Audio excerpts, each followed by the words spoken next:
Hello, grade 9.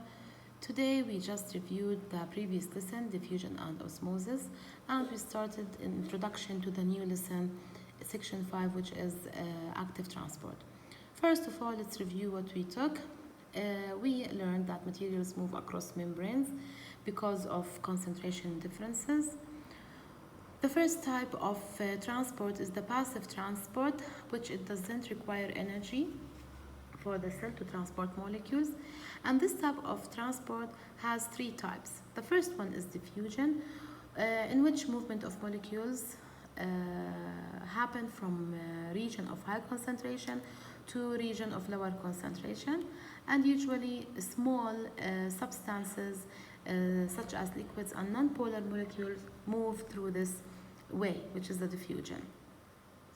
Osmosis also is the second type of passive transport, in which the movement across the semi-permeable membrane from an area of higher concentration of water to an area of lower concentration of water. We talk about the three types of solutions: isotonic, hypertonic, hypotonic. And the last type of passive transport is the facilitated diffusion, in which it doesn't need energy input, but it needs a helper, which is the transport protein, because the molecules cannot easily diffuse across the cell membrane because they may be polar molecules, or they may be not small enough to penetrate the membrane. We also answered the questions on page 83. Explain what a concentration gradient is and what it means for a molecule to diffuse down its concentration gradient.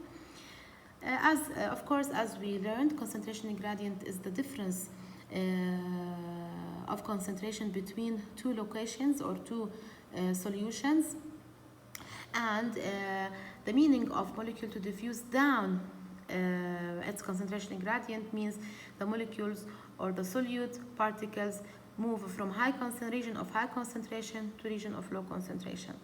Question 2, explain why facilitated diffusion does not require energy from a cell.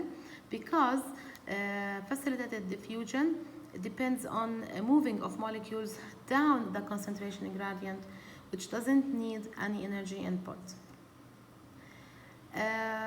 Question 3, apply a cell is bathed in fluid. However, you notice that the water is flowing out of the cell.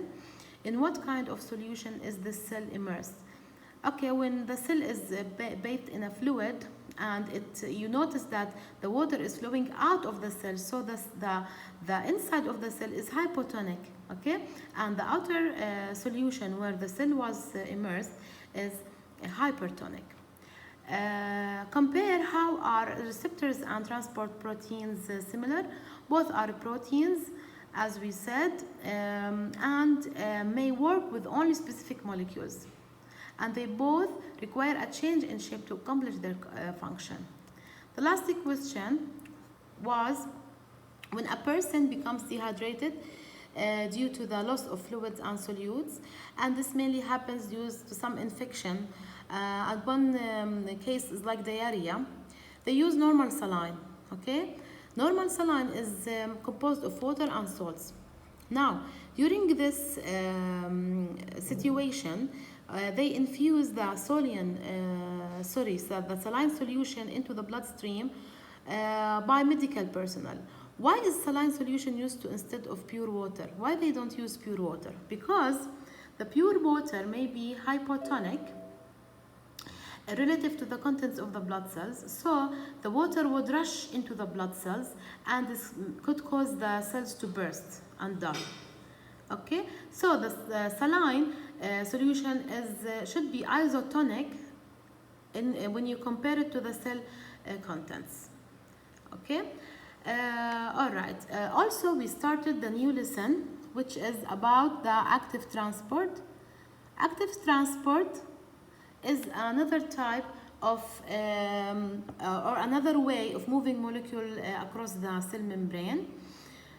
In this type, cells use energy to transport materials. Okay, they cannot diffuse across a membrane like the passive transport without energy. And that's why that happens, because the cell, the molecules will move against its concentration gradient, which is from low concentration to high concentration. This mainly happens in the cell to maintain homeostasis. And one example of this type of transport, the active transport, happen in the or during the transmission of neuron signals. Okay, the cell need to keep low concentration of ions and high concentration of ions, okay, by moving the molecules by the active transport.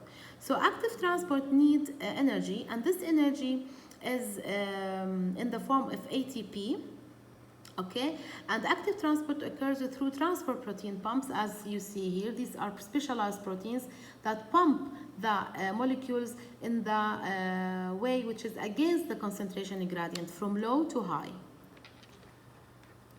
Okay, now if we compare the two types of transport, in passive transport, as you see, we have the diffusion. Molecules move alone without any help from high concentration to low concentration.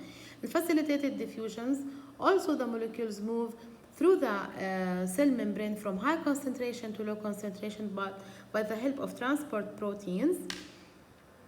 While in the active transport, as you see here, we have the outside and inside of the cell.